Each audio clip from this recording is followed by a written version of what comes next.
Today I'll be resetting maintenance required light on a 2003 Acura MDX.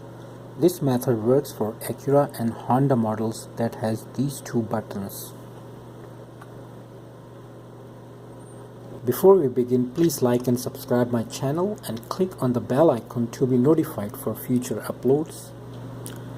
The maintenance required light is an oil change indicator, and every time an oil change is done, the light needs to be reset.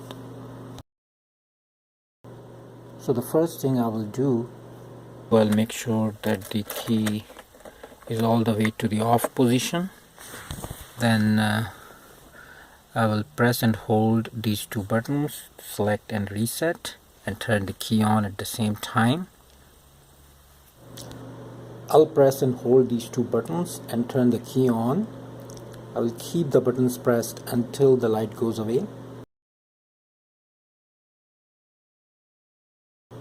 After the light goes away, I will turn off the key and turn it back on to confirm that the light is no longer there. That's it, it's all done.